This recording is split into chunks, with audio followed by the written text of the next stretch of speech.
The school's history project has for quite a while had a concern to develop different types of history, different approaches of history, different styles and angles on history. For example, a longitudinal study, a depth study, local international studies. And as director of the project, this has been quite fruitful, I think, in having a close look at Key Stage 3, which has got a certain sameness to it. If you're going to do long periods of history, and we do in our GCSE course, chronology becomes extremely important to underpin all this. And I hope that the work that the project does can help to contribute to a further thinking within Key Stage 3 history about what its chronology is and what the course might be, and with to contribute a bit more variety, so that it hasn't got that sameness of approach through the 3 years. Sometimes fast forwards, 150 years in a lesson, sometimes extreme depth, wanting to spend a lesson on only a few days or a few weeks. And that's what makes for the variety that is so important in the SHP course, and I think has something to contribute within Key Stage 3. Let's talk about the themes then, first of all, because if you actually look at the topics that you do, they really come down to who rules, who's ruling, lives of ordinary people. Yep. There's a lot of war. History is full of war, but I mean, there's a war thing going on. Yeah. And there may be, I don't know, maybe something about empires and conquest. Perhaps that's part of the war theme. Apart from kings, governments, and ordinary people, what else they're going? I think there's an empires and war. Yeah, and also this idea about I suppose it comes into the power idea that we were going for as well. This idea of religion being, in a sense, a structure of power or in conflict with power. Well, I mean, let's just put this up in Romans. Well, in Romans, there's two elements. There's kind of why did the empire. Where did the Roman Empire grow? Okay, so that's going to be our empire thing. So maybe the empire thing. In terms of the political, we're looking at sort of the government of Rome and how the Roman Empire was controlled. All right. Okay, so we've got something on government in Rome. Yeah. Who rules? And then who rules? We're going to have kings, aren't we? Yeah. Well, the odd queen, but kings. Yeah. Okay. And that focuses, I mean, the thing that unites these topics in your inquiry questions is problems, isn't it? Mm-hmm. Kings and barons, kings and church, Beckett, kings and people, just occasionally. With the Peasants' Revolt. Yeah, certainly. And then so that's sort of kings and problems. Yeah. And then the story sort of shifts in year 8, doesn't it? Yeah. To very different. We're still into kings, because we still...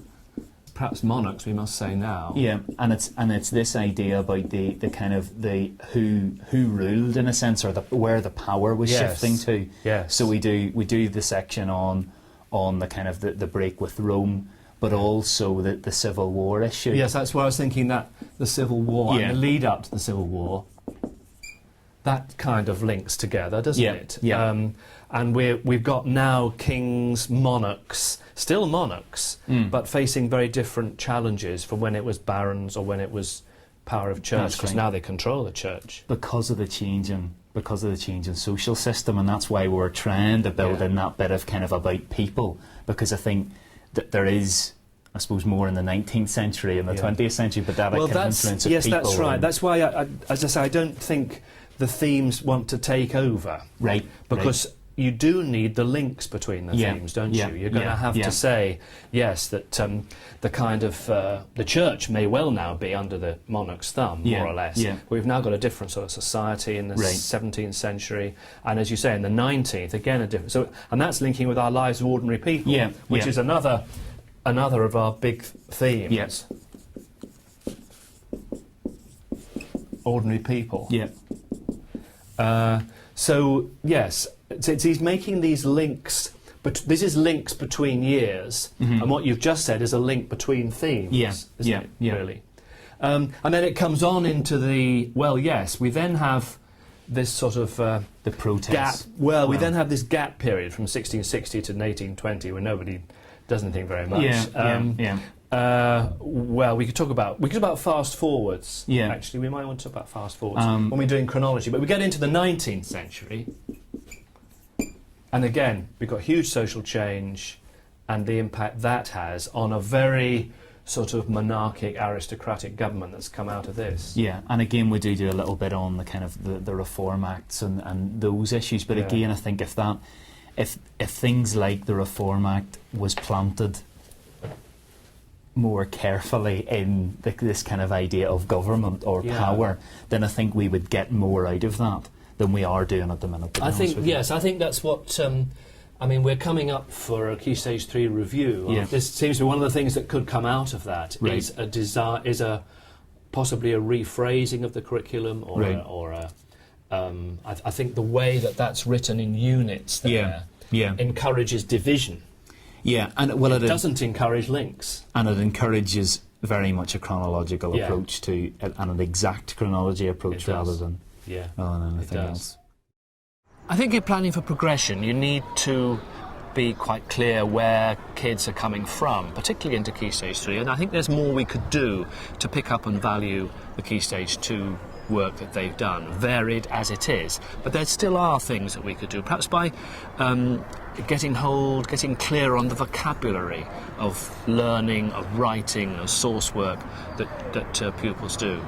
But I think also then you need to do quite a careful audit of your Key Stage 3 scheme of work so that you're building up the skills, the concepts and understandings that you want to do over the 3 years, that there are no gaps, no long lacunae into which things fall apart and kids don't touch an idea for perhaps a year. They want to be gradually tackling source work, causation, interpretations in at least once a year each, so that they develop in their own way and they gradually become more skilled. This, of course, leads us into how you're going to assess this and how you're going to report back on assessment. But if there is a clear programme of progression through the key stage, then you stand a better chance, I think, of communicating that to the pupils. Reuben, the Key Stage 3 is absolutely crucial stage, isn't it? Those 3 years in which the kids change a lot, and it's there for it's the only time when all children get a really concentrated dose of specialist taught history. What do you feel about what do you feel about the skills and their knowledge and understanding that they arrive with at the beginning of year 7? Do you diagnose and what do you find? Yeah, we do diagnose. We've started this year, or we've started last year, doing a transition project, and therefore there's been transfer, for instance, between sort of 3 schools and what they've produced within year 6, and that gives us a good kind of idea. But we have, I think we have 35 feeder schools or whatever, so there's a big variance in what we're doing. And I think in general the pupils seem to have a strong understanding of causation, for instance, or themes, or sort of certain periods of time. I mean, I think in some of them the usual suspects appear just as they do here, in Key Stage 3. Yeah. I think one of the things that we've been looking at is the idea of source inquiry at the start, in a sense. And what I mean is, I think at times there's let's do the content, and then let's play about with sources at the end. Yes. And I think that's something we're all guilty of, but I think what we've been trying to do is to put that this is actually the process of history. We have to look at sources to build a picture. And obviously the picture is never complete and things like that on those particular issues, but I think that's something we've wanted to look at in a great deal more detail. One could look at through progression and helping to make the 2 transitions work well is just the vocabulary that people use. Right. What are the words that are used in years 5 and 6? Words not just in history lessons but in literacy lessons, which we should be able to pick up. With those literacy skills of reading between the lines, constructing different types of writing. We should, and I think, and on the whole, we don't. We don't. I mean, you don't. We don't. And it may be that there's a vocabulary issue here about we're not giving kids the triggers to get them to transfer what, after all, took place in a different lesson, a different school, in a different year, to a new situation in a secondary school. Yeah.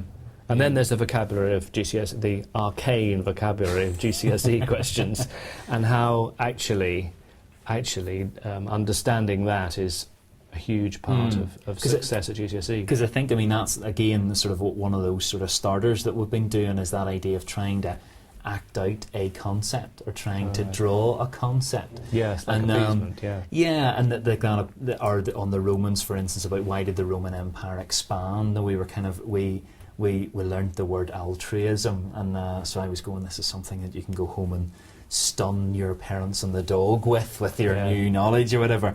But again, that's bringing them into some of those words about, you know, and trying to organise in that way, but making it concrete in their heads. But I think definitely that idea of the vocabulary that they've already developed in primary school, there's a rich reservoir there that we need to be making more of. I think definitely. And I know one of the good things about the scheme of work is it's very clear about assessment targets for each unit, and they help to shape, don't they, the teaching and then the assessment of each.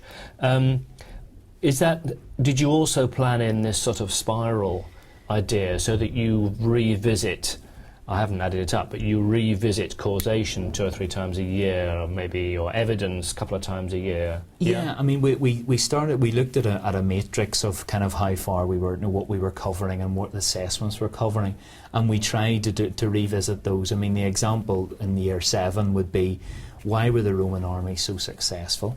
We grew the knowledge, because I think sometimes we're getting to this point that if you just do the card sort, which is never how it was meant, but I think sometimes, you know, you see that done, then it becomes a drag and drop exercise, really. Whereas, so what we were wanting to do is we did do a card sort, but at the very end we wanted to kind of to sort of really grow the knowledge by looking at this source, looking at that source, doing a bit of narrative, those sorts of things, and then sort of putting in a little bit of scaffolding for varying groups.